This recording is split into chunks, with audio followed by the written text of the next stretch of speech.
आपका बच्चा कभी भी नौकरानी तो क्या घर पर आए हुए किसी यार दोस्त को भी बिना जी के न बोल पाएगा। संस्कार।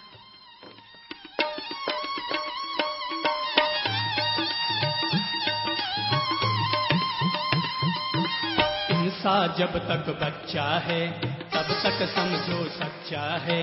इंसान जब तक बच्चा है तब तक समझो सच्चा है। ज्यों ज्यों उसकी उम्र बढ़े त्यों त्यों मन पर मैल चढ़े। ज्यों ज्यों उसकी उम्र बढ़े मन पर झूठ का मैल चढ़े। क्रोध बढ़े नफरत घेरे लालच की आदत घेरे। बचपन इन पापों से हटकर अपनी उम्र गुजारे। बच्चे मन के सच्चे सारे जग की आंखों के तारे। ये वो नन्हे फूल हैं जो भगवान को लगते प्यारे। बच्चे मन के सच्चे, बच्चे मन के सच्चे।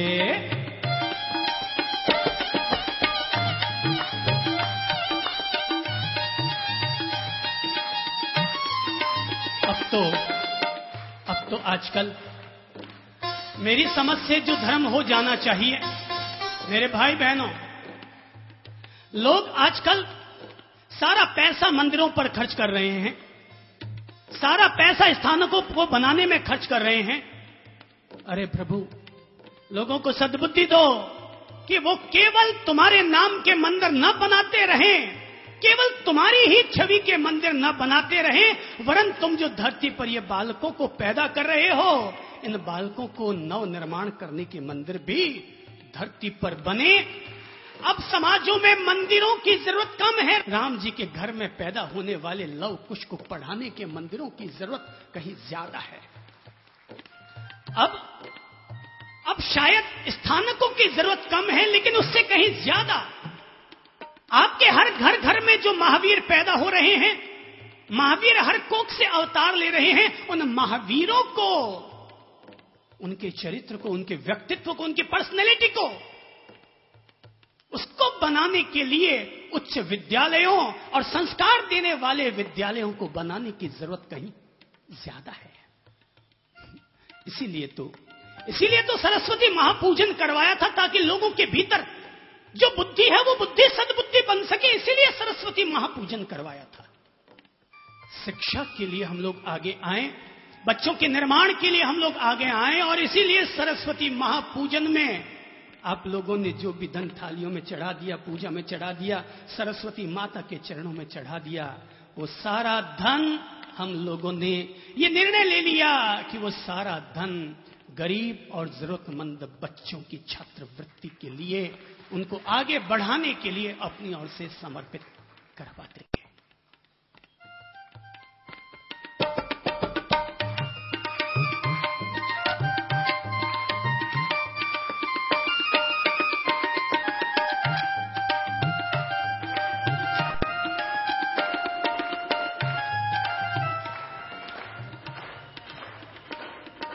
तन कोमल मन सुंदर है, बच्चे बड़ों से बेहतर है।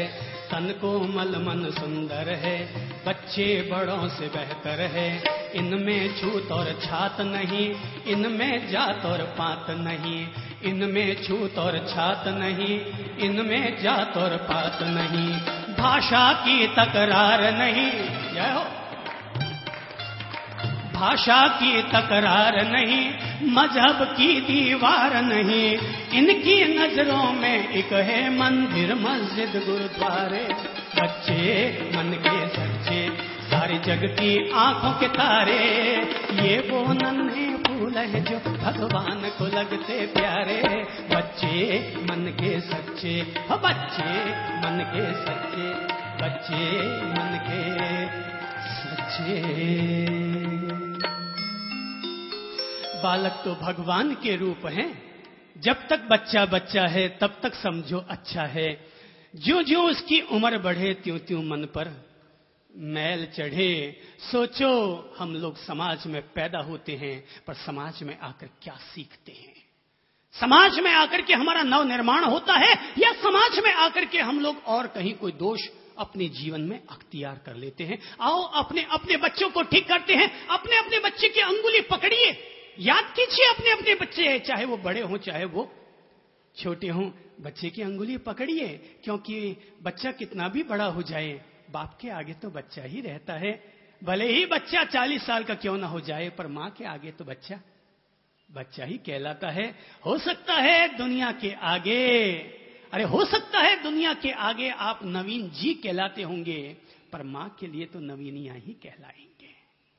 मां, बच्चा छोटा ही होता है। अपनी अपनी अंगुली पकड़ी अपने बच्चों की और चलो अपन लोग घूमने के लिए चलते हैं। अपने अपने बच्चों की परवरिश करते हैं, उनको ठीक करते हैं और इस तरह से उनको ठीक करके अपना भविष्य बनाते हैं। पहला काम, पहला कदम, जैसे हम पहला कदम उठाएंगे तो पहला कदम उठाते ही हम अपने घर परिवार की तरफ पहुंचते हैं और अपने बच्चों को अच्छा बनाने के लिए सबसे पहले अपने घर परिवार का माहौल अच्छा बनाएं।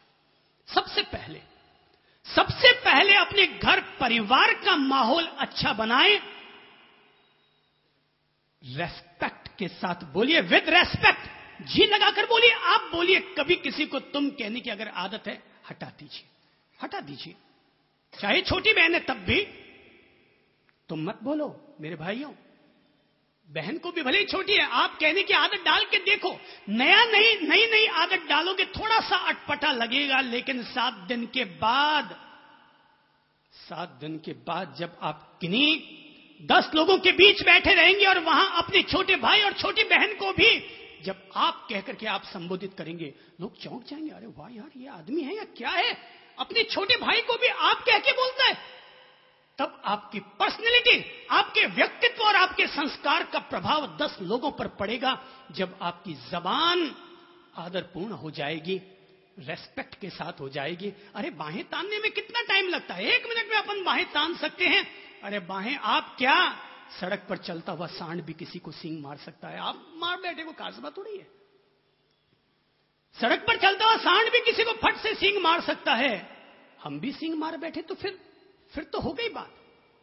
बच्चों को बेहतरीन संस्कार देने के लिए जरूरी है कि अपने घर परिवार का माहौल ठीक कीजिए। रेस्पेक्ट के साथ बोलिए। घर पर कोई मेहमान आए तो मन खराब मत कीजिए। घर पर कोई मेहमान आए तो सम्मान में खड़े होइए, 4 कदम आगे जाइए। घर पर कोई मेहमान आता है तो यूं ही सोफे पर मत बैठे रहिए, जाएं वहीं से खड़े होइए, 2 कदम आगे बढ़ाइए। अतिथि का सत्कार कीजिए, पहले उनको बिठाइए और फिर खुद बैठिए, क्योंकि ये चीज आपका बच्चा भी देख रहा है। और जब वो देखेगा कि मेरे पापा जी घर आए मेहमान का इतना रेस्पेक्ट करते हैं, तो मुझे अपने पापा जी का भी इतना ही रेस्पेक्ट करना चाहिए।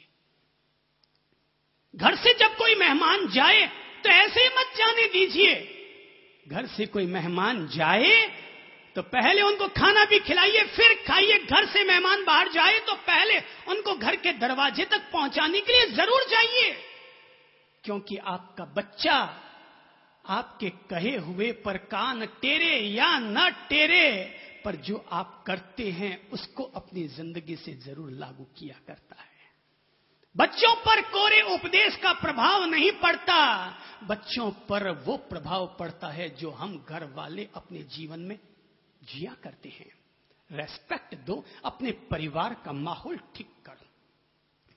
कर्कश वाणी अगर आपके बोलने की आदत हो, कृपा करके, अगर आप एक सासू मां भी है तो भी कहना चाहूंगा अपनी बहू के सामने, और अगर बहू हैं तो अपने बच्चों के सामने कटु, कर्कश, ओछी, हल्की वाणी का उपयोग मत कीजिए। झट से कह देते हम, है दफाओ रे। मां अपने बच्चे को कहती जा दफाओ, बाप झट से कह देते जा साला चुल्लू पर पानी में डूब मर। कृपा करके ऐसी कर्कश वाणी मत बोलिए, क्योंकि ऐसी कर्कश वाणी बोलने से आपके बच्चे बिगड़ेंगे, वे भी ऐसी कर्कश वाणी बोलेंगे। नौकर हो, नौकरानी हो, घर में कोई स्टाफ हो, कर्मचारी हो, प्रेम से बोलिए, तहजीब से बोलिए, क्योंकि इसी में ही आपके कुल की मर्यादा है। हो सकता है आप अपने नौकर को 200 रुपया महीना कम देते होंगे, पर फिर भी आपका नौकर आपके यहां रहना पसंद करेगा, क्योंकि आप अपने नौकर को काम तो करवाते हैं पर इज्जत पूरी देते हैं। नौकर पेट के लिए आपके यहां काम करता है, झाड़ू पोंछे भी लगाता होगा, पर वो नौकर है, पर वो एक इंसान भी है, और हर इंसान ईश्वर का बेटा होता है। लोग कहते हैं साहब आपको सब लोग मानते हैं, सारी जाति कौम के मानते हैं। मैं कहूं भाई कोई खास बात थोड़ी करते हैं। अरे मैं ईश्वर का बेटा हूं और ईश्वर को सभी मानते हैं, इसलिए सब लोग हमें भी मानते हैं। कोई बड़ी बात नहीं है, सब लोग हमें मानते हैं क्योंकि मैं तो ईश्वर की संतान हूं, और ईश्वर को जब सब मानते हैं तो हमें सब लोग क्यों नहीं मानेंगे। अपनी भाषा, अपने संस्कार, अपनी संस्कृति, अपने कार्य करने के तौर तरीके, अपने घर के माहौल को ठीक कीजिए, बच्चा अपने आप ठीक होगा। दूसरी बात, चलो घर को थोड़ा ठीक किया, थोड़ा अब आगे बढ़ते हैं, उसको स्कूल की तरफ लेके चलते हैं आपके बच्चे को। दूसरा कदम यह कि अपने बच्चों को बेहतरीन विद्यालय प्रदान कीजिए। हल्के फुल्के विद्यालय मत दीजिए, क्योंकि अच्छे विद्यालय आपके बच्चों का अच्छा निर्माण करेंगे। तलाश कीजिए आपके शहर में श्रेष्ठ विद्यालय कौन से हैं, अच्छी पढ़ाई कहां पर करवाई जाती है। पर जब विद्यालय का चयन करें तो केवल ये न देखें कि विद्यालय अच्छा हो, ये भी देखें ऐसे विद्यालय का चयन कीजिए जिस विद्यालय में शिक्षा भी ऊंची हो और जहां पर संस्कार भी ऊंचे दिए जाते हो। ऐसी शिक्षा काम की नहीं है कि जहां पर संस्कारों की कुर्बानी देकर के जो शिक्षा दी जाती हो वो शिक्षा कोई काम की नहीं होती। अपने बच्चों को पढ़ाई के प्रति गंभीर कीजिए। जितना क्लास टीचर पढ़ाता है उतने में ही संतोष मत कीजिए। घर आने के बाद होमवर्क खुद कीजिए और करवाइए। अपने बच्चों के लिए केवल पैसा ही खर्च मत कीजिए, अपना टाइम, अपना समय वो भी उनके लिए लगाइए, क्योंकि बच्चे केवल पैसे से नहीं बनते। समय, संस्कार, आपके दिव्य ज्ञान और अनुभवों के आधार पर बच्चों का निर्माण हुआ करता है। बच्चों का तब निर्माण होता है, कभी द्रोणाचार्य से उनके शिष्य जरासंध